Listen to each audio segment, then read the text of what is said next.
This is Coach Jason Ballard, and I'm a business wingman. Over the years, I've learned a lot from working in our family construction business, serving as a senior officer in the United States Air Force, and running 12 different organizations around the world. Many people helped me get to where I am today, and it's my mission in life to serve as a personal wingman to others. That's what this podcast is all about, providing knowledge, tools, resources, and mentorship to help people soar to their highest altitude.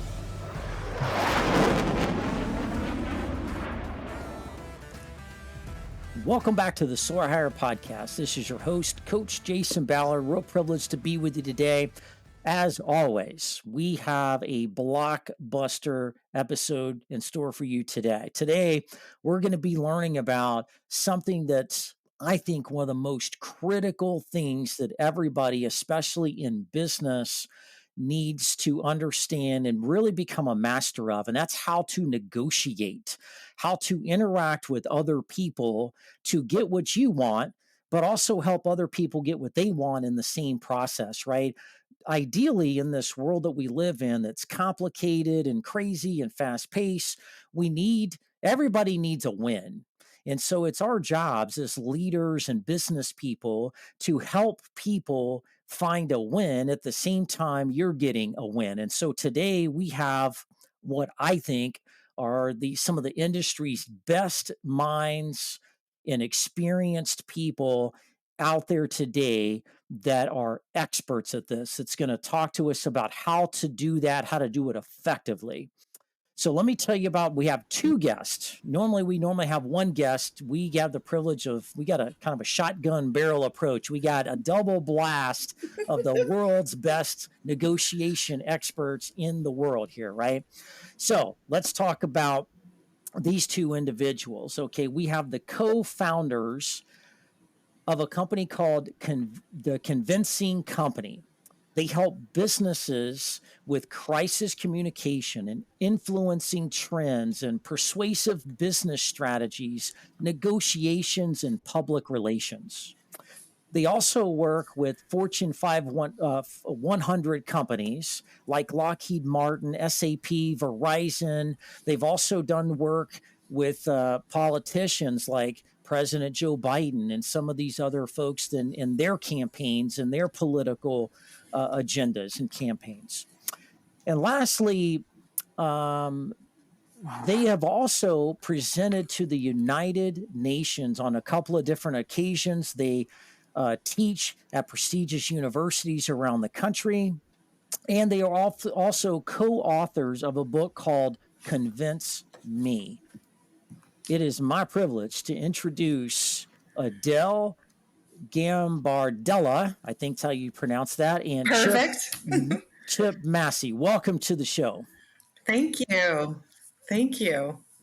So we did a basic introduction, but you guys have different but similar backgrounds. Adele, tell us a little bit more about you and how you kind of got to where you are today. Sure. So I was lucky enough to start my career at George Magazine, so John F. Kennedy Jr.'s publication, which was the intersection of politics and pop culture. Totally new idea at the time in the late 90s, early 2000s. And so that was a really interesting place to start my career. And then from there, I went to Madison Avenue and launched some of the biggest brands, .com brands that are still around today, One and Her Flowers, eBay, and worked with, as a young kid in my 20s, I literally was able to work with CEOs. So, worked with billionaires who became billionaires as we were working together. And so just seeing how these people interact and how they work and how they influence people around them, I was always sort of an active observer. And then I went and started my own company. I worked for some of the big firms and then kind of got sick of everybody stealing my ideas and stealing my new business stuff. And I'm like, you know what? I'm over this. And I walked into my boss's office and quit and started my own agency and haven't looked back. It's been 20 years since I've been in business for myself and 5 with Chip at the Convincing Company. So it's been a wild ride. It's fun to be here. Hey, Chip, give us your background as well. You've got a very unique background. I think really complements Adele. So share that with us. Yes, sir. So I was a FBI special agent for 22 years. I started out at the Washington field office in D.C., and there I worked national security programs, espionage, counterintelligence, that kind of thing. I also worked drug violations, fugitives, organized crime. And then in 2004, I transferred over to the New York City field office, where I worked public corruption and eventually led the hostage negotiation team for that field office. And retired not too long ago. And I met actually Adele at an entrepreneurial dinner. And we started, it was one of those things where you go around the room and introduce yourself and talk about what you do. And as we heard each other explain our backgrounds, Adele said, I think there's something there. We should probably talk. We have complementary skill sets, like you pointed out, Jason. So, that was in August. And Adele just kept, asking me question after question about what I did, how I did it, things I learned at Quantico, things I fine tuned in the field. And she started putting together the business benefits of what it is I learned. And so she kind of used it as a template for us going forward. And in that space of that time, in the early time of August, Adele said, "You know what? I think we're good to go. What I want to do is we're going to hold a master class. We're going to have it in New York City, and we're going to do it in 3 months." I was like, "Say what now?" So that was Spoken my like a true introduction to. entrepreneur right there. That's That's awesome, right. Adele. That's exactly right. I mean, Adele's The the kind of government she guy has. needs at least a year to plan for that, Oh, right? I need plans, Jason. I need schematics. I need aerial reconnaissance. I was like, we're doing it. We're going to New York Have the City. deal. Adele said, no, we're going. So, but that's Adele. I mean, she's got this great business mind. She comes up with $1 million idea, I swear, every day, and it's just been a blast. So that's about me. That's amazing. Thank you for, your service. Thank you both for all the things that you do. Adele, you've done some amazing work, and we're going to learn a little bit more about that for the greater good of the nation and some of the political stuff you've done, some of your public speaking endeavors at the United Nations. Not everybody gets that chance to It's share pretty their awesome. thoughts and their thought leadership there. And, my goodness, in the world we live in today, we certainly need more entrepreneurial minded people in politics, in government, in everywhere really, to figure out how to move the country and all of our economic engines, private sector, public sector, all of that forward in a very positive manner. So I can see you've done just an amazing job there, both of you, in the work that you're doing. So, we're in the information age, man. Like information just travels at the speed of light, it seems like. I mean, y- we're overwhelmed with information sometimes. And I think, access to the internet and Google and all of this, all of the social media platform is great. If there's a storm coming, I get alerts anytime a thunderstorm's coming in my neighborhood.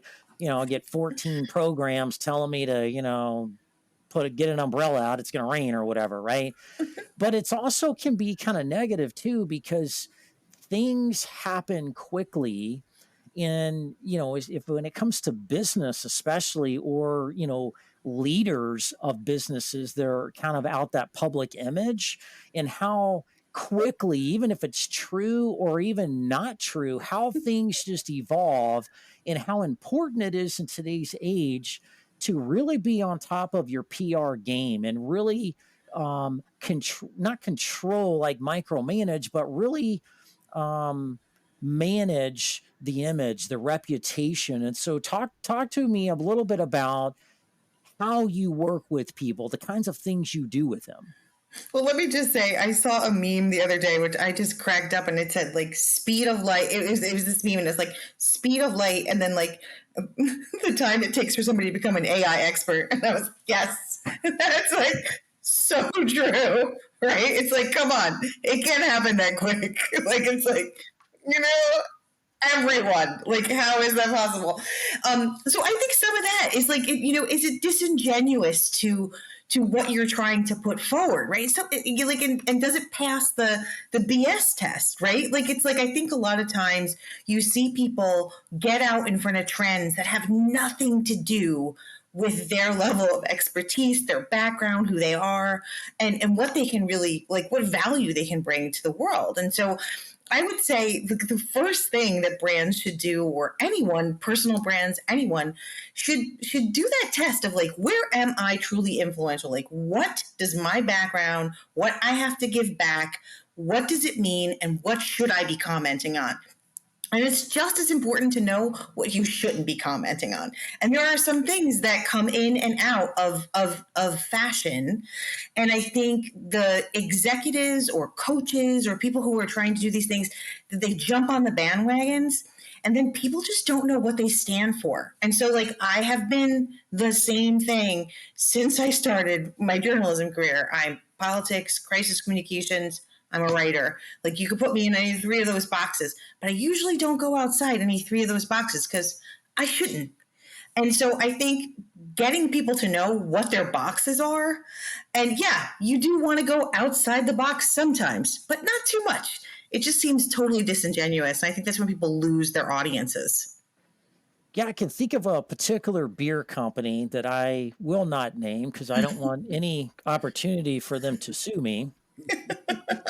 There's a particular beer company that's been in the news for probably the past year that kind of took a stand in one particular kind of area of life and lifestyles, kind of in the LGBTQ space.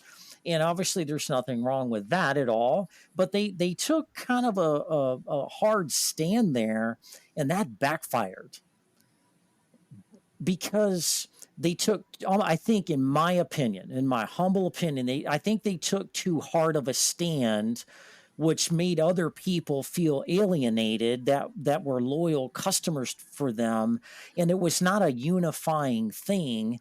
It was I don't know how to describe it. It didn't unify and bring people together like beer normally does, and alcohol normally is fun and brings people together.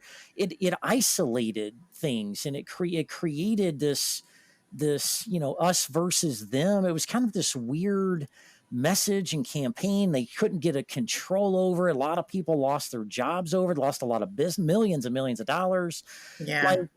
do you help people in those kind of situations kind of recover from that and figure out what they do really stand for and kind of where they need to negotiate themselves in this grand scheme of the world, or what? Yeah, I mean, that's absolutely, we're actually being called in by an organization to help them do just that. Like, they're getting calls from so many people in their organization to say, what's your stance on this? And they're like, we don't have a stance on that. We don't have a stance on what's going on in the Middle East, and we're not going to be able to handle that because we're about something completely different.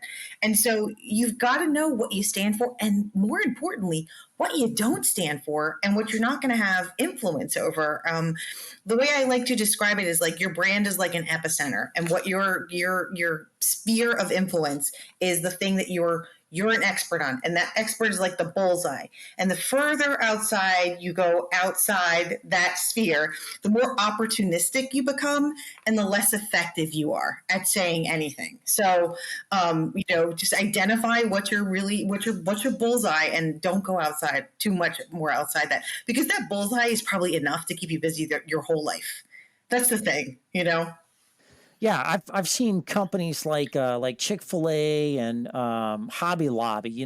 They close on Sundays, and they're very family oriented and kind of Christian based, kind of a theme to them, and they don't apologize for that. Like, they just do what they need to do, and people, for the most part, accept. I know Hobby Lobby took some heat there, a couple years ago during and right after COVID, but that quickly came and went. It was kind of this hot topic. Everybody jumped on it, and then it just kind of fell apart. because I think they just stood their ground on what their values and beliefs were and how they wanted to operate. So do you help people more after something's happened and in your kind of damage control mode and kind of, managing the PR, or do you do a lot of work on the front end to prevent people from even getting in those situations to begin with? One of the things we say is you cannot prevent crises. You can't prevent them. You really can't, because if you're in business and you don't have a crisis or two a year, you're probably not doing it right. Right. So, like, but what you can do is predict with some certainty that if certain things keep coming up, you're going to have an issue, right? I mean, you've run so many companies, Jason. You know this is true, right? The way you get to a crisis is 100 small bad decisions, and then people are like, you know what? We don't trust you anymore, so we're going to take you to the mat.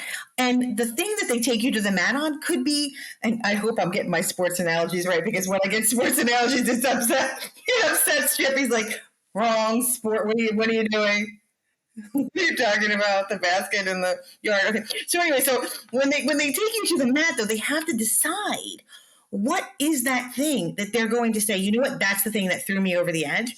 And normally, you could kind of predict what that is for most leaders. Like they have little signs about how they're going to just go over the edge, like, right, if you have a person who's like frantic in their business, you know that the reason why they're going to have a crisis is eventually they're going to make too many decisions too fast and someone's not going to like it. They're not going to handle change management too well, versus the person who's super slow, and you're so slow, they're so deliberate, they're so methodical, that someone is going to go, you know what, you didn't take this opportunity as quickly as you should, and now we're going to criticize you on not taking that opportunity when you should have. So the thing that you're probably the best at is probably the thing that's going to cause you the crisis. And if you can know that and be a little further outside, get some perspective, then you're going to be far ahead of most other business leaders who don't even examine it. Yeah. So, Chip, tell us a little bit about, negotiation, PR. It's about communication. If you really boil it down to one simple word, it's how are we communicating? What are we communicating? What's the tone of that communication? What are you seeing out there that are some of the more, I won't say trendy, but some of the more common, recurring types of communication issues that people are struggling with these days that they would, call you in to help them with? This is like, I guess, number one that we see, and again, it's a human problem, right? Is that when we're under a crisis event, when we feel threatened, we often go to our worst corner in life, right? Where we're most defensive. We're not listening. We're closing off, avenues of possibilities. And the cardinal problem with that is that in just the time when we need to be able to, connect with another person about what we're thinking, but more importantly, what they're thinking and how they're processing information.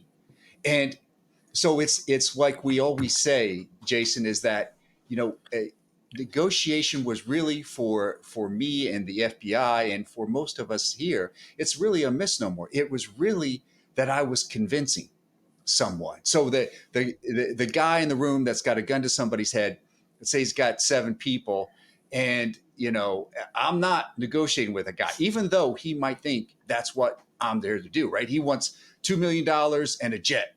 Well, is that ever going to happen? No. But will I talk about it? Yep, I'll talk about it. But what I'm doing in that time is, right, pulling out that time, expanding time as much as I can. And I'm listening. And I'm trying to get a gauge of who this guy is and what he's about. Because obviously 2 million and jet's not coming. But what I'm wanting to do is I'm wanting to convince him to value what I value. And so much so that at the end of that, he's going to say, all right, I'm putting the gun down, I'm surrendering to you, everybody's safe. That's what I want in the end. It's never going to be, Okay, you got 7 people in there, tell you what, kill 3, give me back 4, we'll call it a day. Never going to happen. So my job was to get inside that guy's head and convince him in a methodical way about choosing safety, things that I valued and wanted him to value as well. So that's kind of a long explanation to say I really think that when we take the time to focus in on the other person and do it in a methodical way, and that's one of the really cool things that Adele and I have been able to work out together is kind of like what happens after the crisis. You know, when like most of our business conversations and client conversations, where it's not always a crisis. It's probably going to be the majority of the time. It's day-to-day interactions.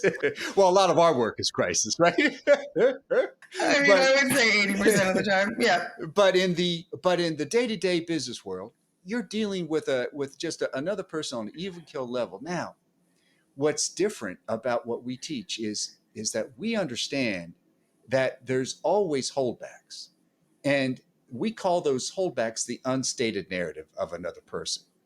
And what we mean by that is that there's a disconnect between what somebody believes about you, who you are, the organization you represent, what you do, the kind of impact they feel about you, versus what they'll tell you to your face.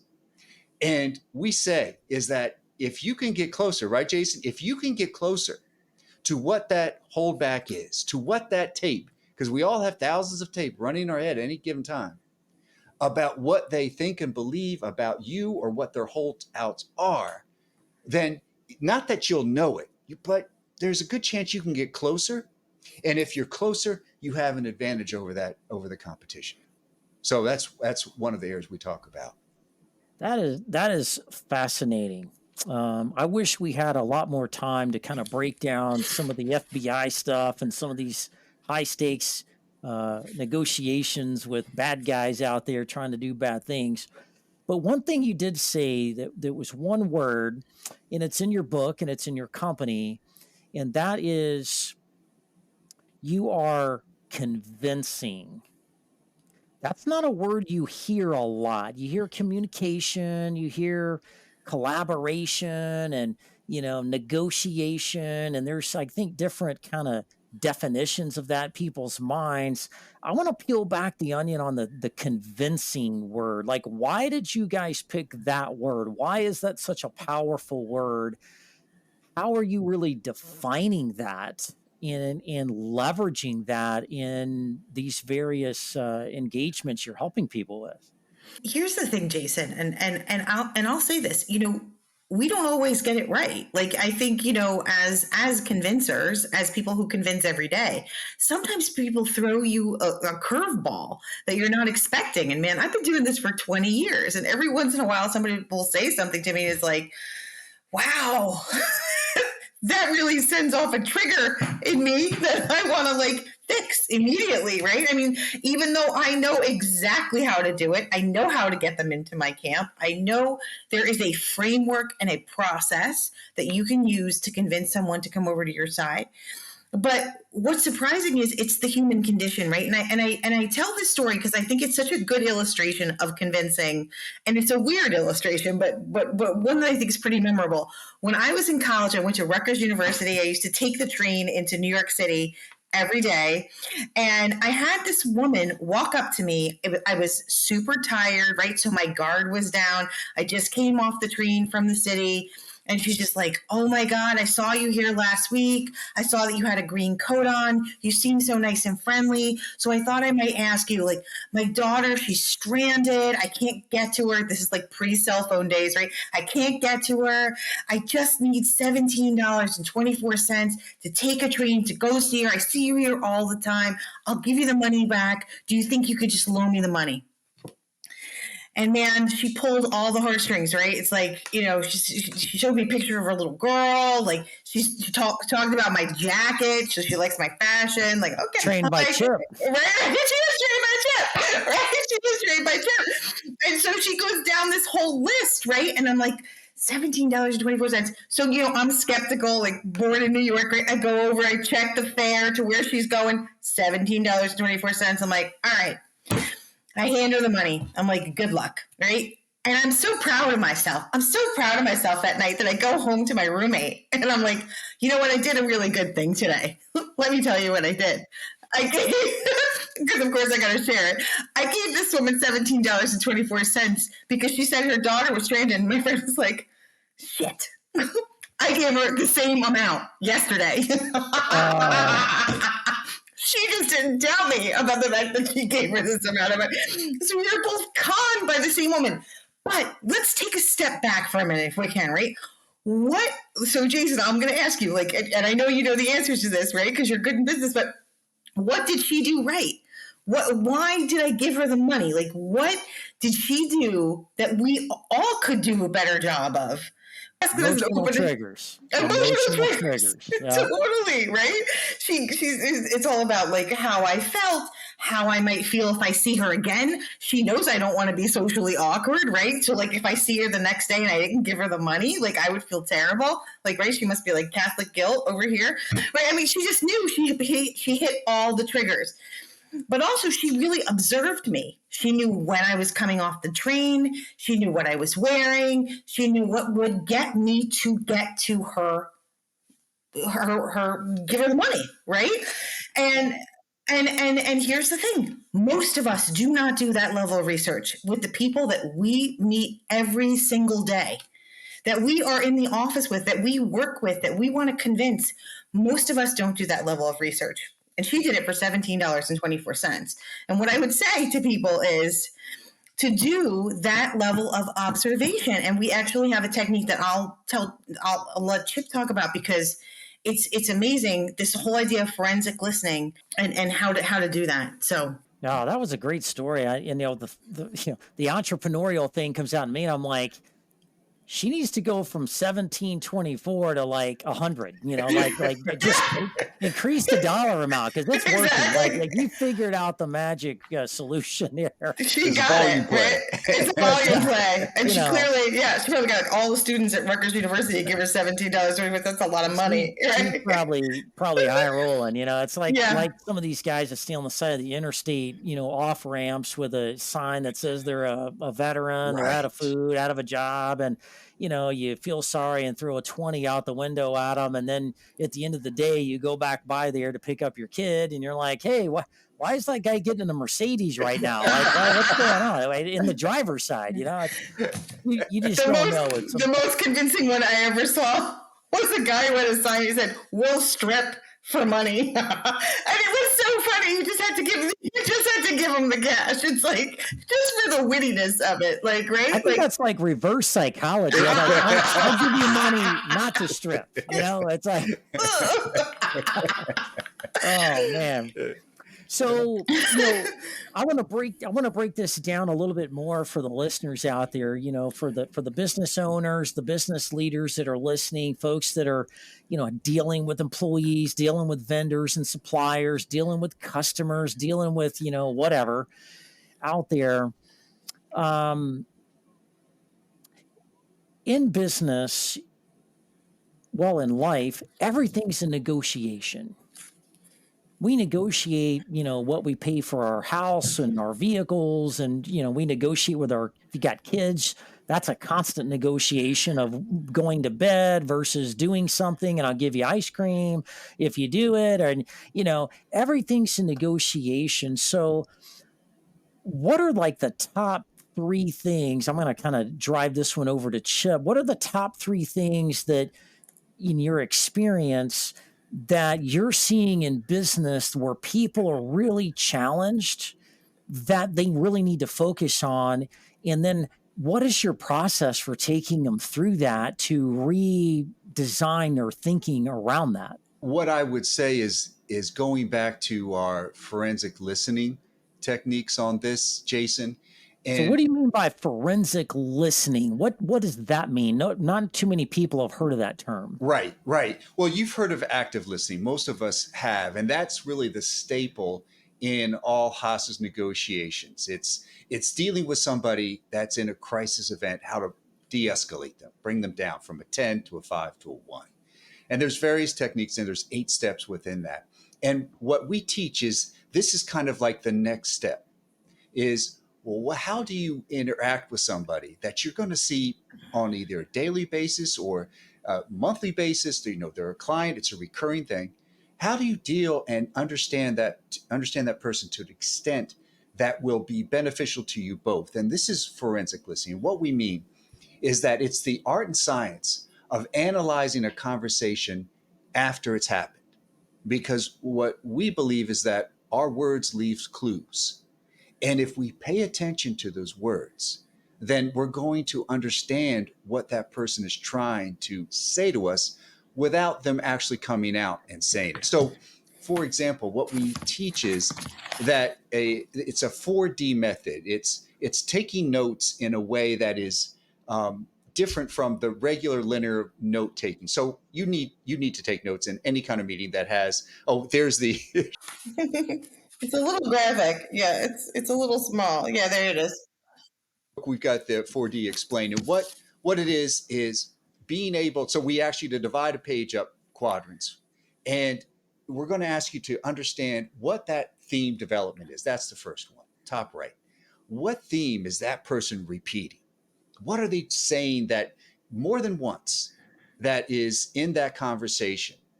And it may be different from what the stated point of the meeting is, which is even more critical to us to understand that. So you want to take note. What themes are they hitting on? The other in the top left is going to be what their emotion is. So what emotion do they connect to that theme that they're talking about? Are they, do they sound excited? Do they sound like they're passionate about this, or is it, a low point? Now, the bottom left of that quadrant is going to be their body positioning. And what we say, Jason, is that we differentiate this between body language. We've all heard, hey, if I sit with my arms crossed or legs crossed or whatever, I'm closed off. I might be, distancing myself from you. We say that sometimes people just like to sit like that, right? And that it's really the totality of what all that we're talking about is. We bring in that in. So body positioning is that we're all creatures of movement. We're constantly reorienting ourselves to the world and to other people.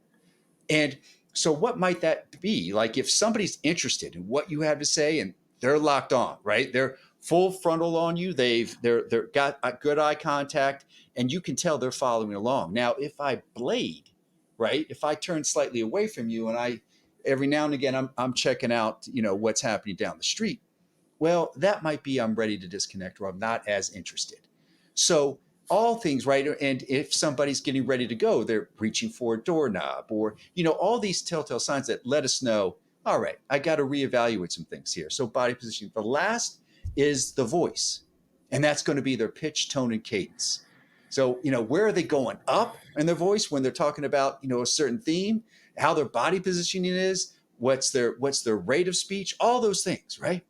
So you put all that together, and now you're going to get a fuller picture of what that person is trying to communicate, and more importantly, what's important to them, because that is going to be the seepage. That's going to be the stuff that's going to come out.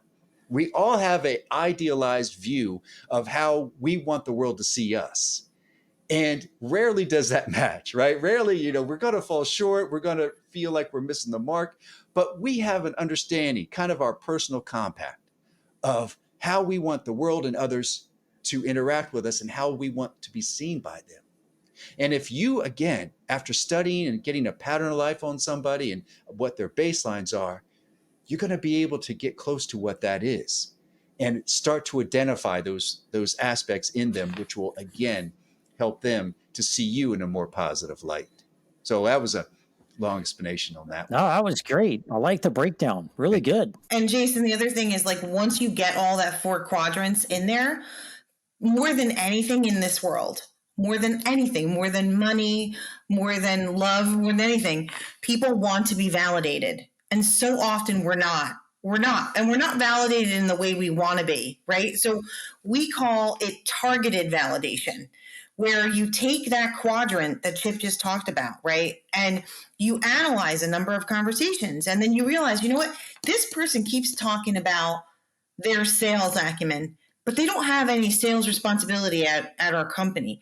Maybe I should go back to them and say, you know what? You really have a pick great potential to be in sales. Is that something you're interested in? Because the last 3 times we met, you pointed out that was something you're interested in. Tell me about why you think you'd be good about that. And if you just notice what somebody repeats, I mean, how many times in your career has somebody harkened back to a conversation you had with them 3 weeks ago? I mean, you love that person. You're like, oh my God, they get me. They heard me. They listened to me. They repeated back what I said. I mean, it's so few and far between. Most of us can count that on our hand. So if you could do that on a regular basis for people, imagine how much more convincing you will be than anybody else in that room. And you practice that over and over again, you're going to be the person that always gets invited back. You're going to be the person that always gets the referral, that gets invited to the party, because people want to be around people who validate them. It's really simple. I mean, if you want to be liked, validate. Yeah. So tell us a story of a client you can think of that you worked with where they had a particular situation. You worked with them and did X, Y, and Z, and there was this better outcome. Got kind of walk us through a case study or a particular client. Obviously, we don't need to put names out there. We don't want to, butcher the innocent here, but at least kind of walk through kind of pulling these different things together and of how that all works and what have you. Chip? I think one of the comes to mind was the client was having difficulty dealing with his CEO, and he was a direct report in the C-suite, and he's for whatever reason he just felt like his influence was diminishing there. He wasn't able to get his ideas accepted, and he was no longer invited to some critical meetings. So he reached out to us to ask, hey, I'm obviously missing something. Can you help me? And this was it took a while because, it was, we talked to him, we did some interview questions, we trying to get a style. And as we're talking to him, we're understanding, this is really just what Adele just highlighted, was that we found out he was often critical of his boss in meetings with others. And it That'll get you became, kicked it out of was the room. right. Yeah, It was minor, though. It was the kind of shift, the kind of thing where it wasn't like, I don't like his idea. It was more of like a body positioning of how his posture was affected whenever the boss would say something that he thought was ridiculous, and it likely was, right? But it was something that he knew in his mind as a very rational person that they would not be able to deliver on. But the boss was making these promises, so there was that friction. So once we worked with him, they discover it's like, well, so what is your face like when you're talking about this? What is it like? He goes, well, I'm like, that's unbelievable. I said, wait, did you just roll your eyes? He said, well, yeah, it was a ridiculous thing. Did you do that then? He goes, yeah, I probably did. I'm like, okay, so we've got something to work with here, right? And so we just kind of re-evaluated the way he was approaching that and reprogrammed him to, all right, we got to make sure that your body positioning, your what you're saying, and more importantly, the way your face is interpreting events to change. You can no longer be thinking this is stupid and allow your face to say it, right? And it became that kind of thing. And also how to talk and debrief, do the kind of like the hot wash, right, Jason? After the meetings, it kind of line things up so that he would understand where he was coming from. And it became, okay, listen, I know she said that in here, but really that won't work, and here's why. But I wanted to support you in that meeting. So that's one of those instances where it wasn't initially obvious, but after we asked him about the eye rolls, it became very, very apparent. That'll get you kicked out of meetings, like you said. Yep. I have been that guy before. Back years ago, I was that guy. I had a boss, and he was a big talker, and he was just the kind of person, if you kind of profile the personality, he was just a big visionary guy, big ideas, and the good idea guy. And could he really execute all of that? Not really. That's probably my job, right? And so we'd be in meetings and I would, cause I'm a passionate person. I'm a realistic person, logical person. And they'd float some stuff out there and I'm like, I don't think it quite works that way. And I'm like, yeah. And I'm like, really, and I experienced that same thing. People are like, I became less popular. Was I valued? Yeah. Did they need me in the room? Yeah. They just didn't want to deal with it. Right. Because I'd question things and I would, like, really, I don't think it works that way. I think we need to do more research, right? And then you become labeled the guy that's the no guy. You're the Right. barrier that Don't be they the want no to go guy. around, right? So why do they move you out of the way? It's because they don't want to go around you anymore, right? Right. And what I learned, I didn't have an FBI expert like Chip in my corner. I wish I did. But what I'd learned from those experiences is that sometimes I was right and I just needed to be presented differently. And sometimes I was wrong because I didn't understand the full context of what the boss knew and the vision and the intent. And I learned don't listen to the words, get the intent of what they're trying to say. Oh, that's Don't great. focus on the specific words. Yeah. And I learned that when people are telling you things that you don't think are right, or they don't add up, or they're kind of pie in the sky kind of stuff, or whatever that you may not be comfortable with, to just relax. Do not instantly respond to it, and to start asking questions. Well, that's interesting.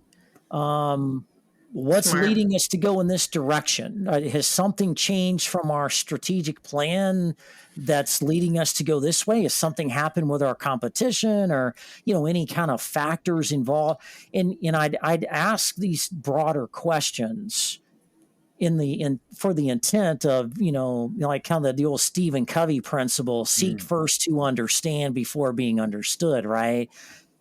And I think that's a mistake that a lot of people make. I see it in my practice too, where they'll want to jump in and try to solve a problem instantly, and they don't know all of the information they need to know. So that's really cool. Well, let's focus on the book, because we're talking about convincing. Like, you're convincing people to think differently, convincing them there could be other perspectives, convincing them of these techniques and these methods that will allow them to kind of slice like a ninja, just kind of slice through things a little easier. So what led you to write the book? What was the inspiration for the book? And what are a couple of really important takeaways from the book? Well, I think both Chip and I were like, there really isn't anything that's written about how to be convincing that's practical and useful, where people can go, they pick up the book and they can just literally implement the techniques immediately. They're all very like high level, how to change someone's mind, like, and it's not really practical. It's not useful. And so we just really set out to create a book that was very applicable. Like you read the book and you can pull something out from each chapter and actually go use it, and you can be more convincing, 10% more convincing with every single chapter you read. Like, I mean, you can get so much better. And most of us are pretty lazy about being convincing, right? Like, we have convincing strategies that have worked for us probably since about the age of 6. That's what the book said. We all use about the same convincing strategies we used in kindergarten, first grade, and we don't adapt our style beyond kindergarten and first grade. And the stuff that they learned, kids are incredible negotiators, right? Like, my kids are amazing negotiators.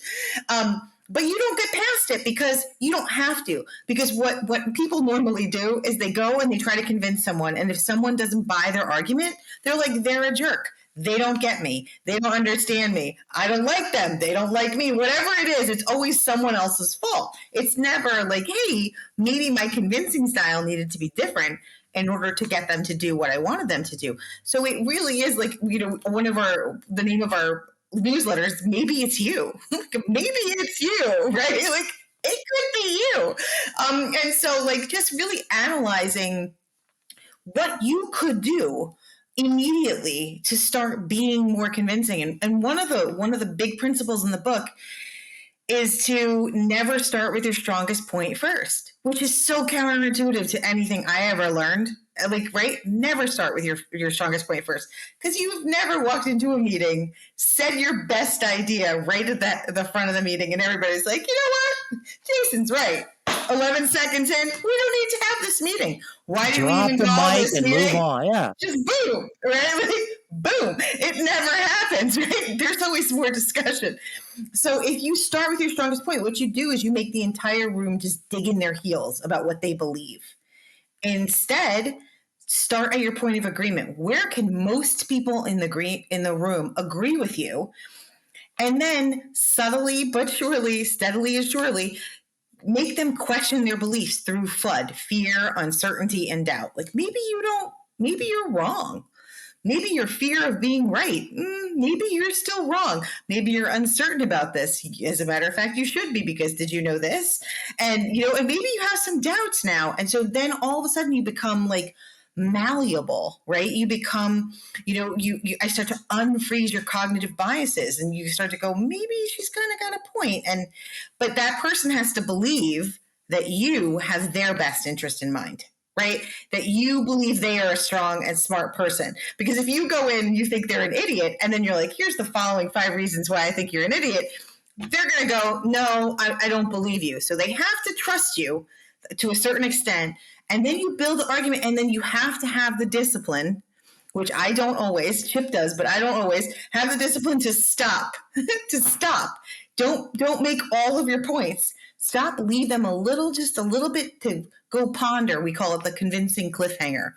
Like, what is the thing they have to think about? And then they come back, and then all of a sudden, maybe, just maybe, they've thought of things differently. And then you're now open to a new discussion. But convincing is a process, and you have to have a discipline, and most of us don't have it. Yeah, discipline and patience.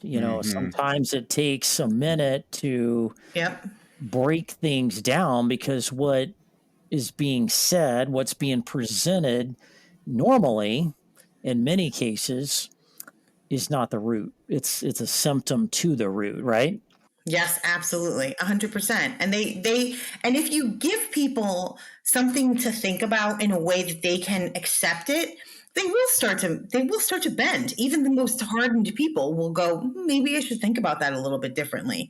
Now, they're not going to necessarily change their mind, but you'll make them to be open to listening to you. And that's really the first part in being convincing, is being open to listening to you.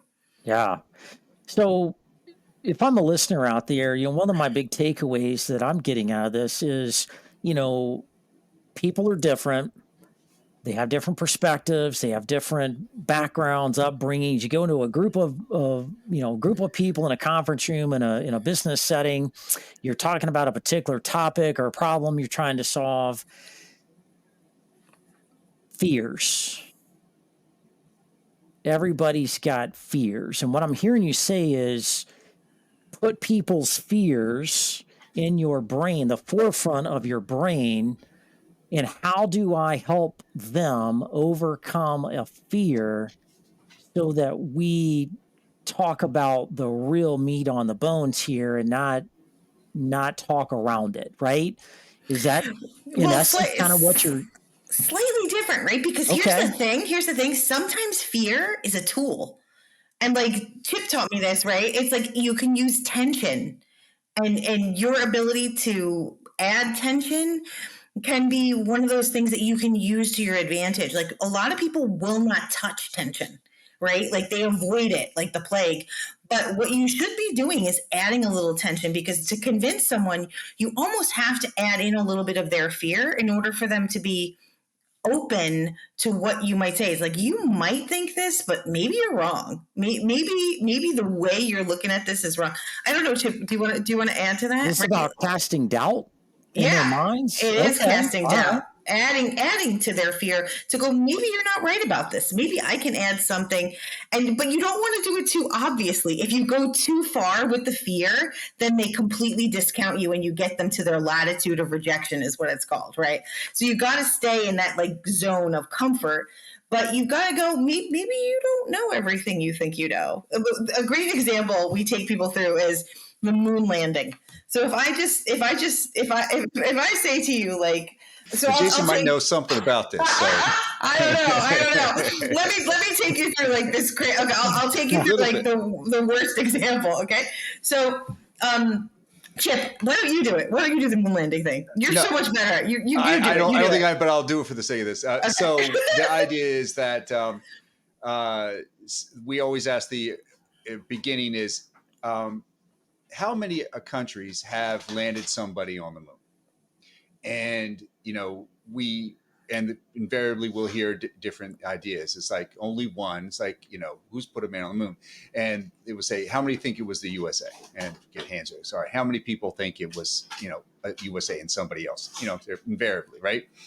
And as we're taking through it, the next question is going to be, okay, so do you believe that we actually put a man on the moon? And so people are like, okay, well, yeah, most hands go up. All right, okay. Let me ask you a question, and it's this. It's when you go out at night, and let's say you're in the desert or you're deep in the woods, and you look up in the night sky. What do you see? Stars. Okay, great, fantastic. Now, for those of you that don't think we put a man on the moon, or those of you who think that we did, I want you to think back on the picture of Neil Armstrong on the moon and planting that flag, and that's a pretty vivid picture, right? Most Americans can see that vividly. The next question is, so in that picture, as you're looking at that whole thing in the back in space, where are the stars? And that's what grabs people. And they're like, wait, it's like there are no stars in that picture. So I ask you again, did we put a man on the moon? And has the government ever lied to you? Which is a question Adele throws out, and I really have a problem He with. always says no. So all that is the FUD, right? She's working on the fear, the uncertainty, and the doubt. And she's planning in her mind about that moon landing picture. And so the next thing is, now a lot of you have already taken out your cell phones and are Googling that picture, aren't you? And invariably there's a huge laugh because everybody's doing it.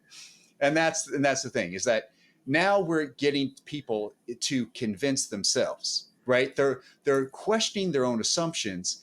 And with that convincing cliffhanger, they're looking at their phones and trying to see, oh, wait, there aren't no stars. How come there aren't any stars? Well, there's a very good explanation why there aren't any stars in the background. It has to do with the timing, the photograph, the lens, and all that business. But that's one prime example. And I actually used the same, I didn't even know about using this technique. And I used the same thing for President Joe Biden when I did his cancer initiative. And I took people down the same kind of thing. And I was reading and I'm like, oh my God, I do this from messaging and I don't even know I do it, which was like, we need to get universal health care. But you don't start with, we need universal health care just after Trump leaves office, because people they'll laugh you out. Right. So it says like, hey, cancer is something we've all experienced in one way or another. We all have a connection to, and cancer is super costly, and we need to put more money and research into curing cancer. And how could we do that unless we have universal health care and fund universal health care so that we can then put money in research? And so my goal in 25 years is to cure cancer. And that particular thing got Joe Biden 225 media hits. Notice I know the exact number. And he got on the Today Show and then got the presidential nomination. It's just like, I'm not saying that I put him in office, but I'm saying maybe I had a little bit of influence. Maybe. I'm just kidding. I didn't hurt. But the point is like, people need to walk through ideas in a very systematic way. And if you can do this, you can convince anyone of anything. It's amazing. Yeah, that is fascinating. What a show we've had today. You guys have really, I think, empowered these listeners with some really powerful tools and thoughts about how are you showing up? How are you engaging? Are there better ways? Are you as successful as you want to be in your business, in your relationships with your customers and your employees? Because in this world we live in right now, one of the top concerns, one of the top challenges in the workforce is the people dynamic. Mhm. The pandemic kind of accelerated that with where people were feeling and were kind of their perceptions of corporate America. And now, how to what is this new norm? I think in many businesses they haven't fully realized that. They're still working with, grappling with this, everybody's got to go into the office and everybody's returning to work, and that's backfiring on many businesses. That's not, whether they need to go back to work or whether that's best for the organization or not, how that is being messaged and how that's being perceived, that's not going well in many areas, right? um, there's a lot of perceptions around working from home and people screwing off and not getting a full 40-hour weekend, and they're like, we've got a lot of negotiating and convincing, as you would say, in the world today. And I think the world needs you both to be doing what you do, because we need these tools, we need these resources, we need this expertise, and we need to understand how our options in how to navigate things going forward, because what we're dealing with, through the pandemic, what we're dealing with today in 2024 is not going away. I was listening to something the other day. I think Mark Cuban was talking, and he was saying how fast things are evolving, right? Like more, he said more change is going to happen in the next 5 years. And he was, kind of touching on AI as kind of an example of that, how fast things are changing in the next 5 years. More things will happen and occur and change rapidly than the past 30 years combined. And I thought, man, that's a really powerful statement. Mhm. I don't know if it's 100% accurate, but I think he's onto something there. I think we as people, as human beings, will continue to struggle to deal with things evolving more rapidly than and AI is great. AI can, be a great tool, but at the end of the day, the world revolves around people, and people still have to figure out how to engage with machines that can talk back to you. They engage with other people in an ever changing, dynamic world. So, thank you guys for what you do and how you're, making an impact out there. As we kind of wrap up today's episode, what are two things that you think are the most powerful takeaways that people can take and implement right now? Before we sign off, Jason, I would like to thank you for your service. It's an incredible background, folks. If you haven't had the chance to get to know Jason, I would really recommend that you delve into that and take a look at all this man has experienced and been through. He knows from what he speaks. So I think that one of the things that we can take away, just as you mentioned, to echo that, Jason, is our ability to be able to be more comfortable, more understanding of the differences that are out there in our world. As things will change rapidly, as science, technology just continue to take off. We're always bedeviled by our inability to accept differences in others. Things that we don't maybe understand, or ways that people are approaching problems. And the better we're able to do that, I really think that these transitions, these changes, these revolutions that are occurring, I think we're going to be able to handle them much better. Adele? Okay. Adele, anything else to add to that?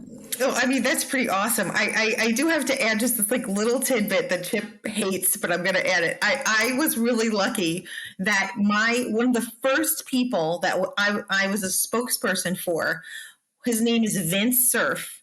And he is the actual father of the internet. He was like a character in Matrix. And I literally sat down in his office. I will never forget it. The internet was not even around yet. It was still just like a glimmer in the government's eye. And Vince Cerf was sitting down. I swear to God, he was sitting down with me, and he was like, I don't know how to explain this. How do you explain it? And we sat there, and he simplified it. I mean, he's genius, and we simplified it in such a way that people could get it. And like MCI WorldCom was one of the first places where you could get internet, right? So I mean, that was an amazing thing to be a part of, to message what the internet was to the world, and God, that was just so amazing. So but the one technique I would take away, the one thing I would take away is this idea of like who you were trying to convince. What did they, how did they want to be convinced? And so we have this thing is, are they an emotional convincer? Are they convinced by emotions, stories, anecdotes, that kind of thing? Or are they a fact-based person? Do they want to receive facts and stats and data?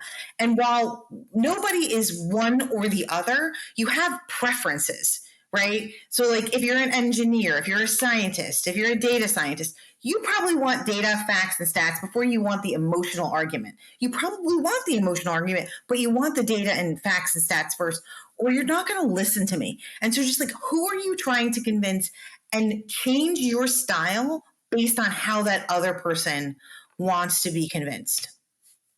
Wow, that's really, really good. And I that's a great way to look at it.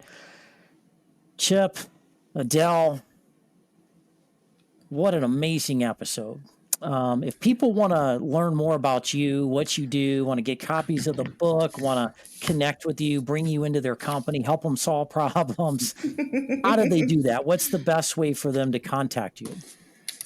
Sure. So they can go to our website, trainingsogood.com. We just launched it, and it's our experiential training experience where Chip, this is so cool. He actually takes people through a hostage negotiation experience, and then we teach you how you can use that in everyday business. And it's just phenomenal. We use actors or role play, and people get clues sent to their phone. It is an amazing experience. We've done it for some really awesome companies, and we really would love to expand that. So please go check that out, and go buy our book.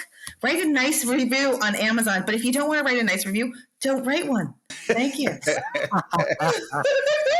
All right. Well, we're going to take all of their contact information, access to the book, and the training sites, and all of the things that will allow you to connect with them in a more meaningful manner.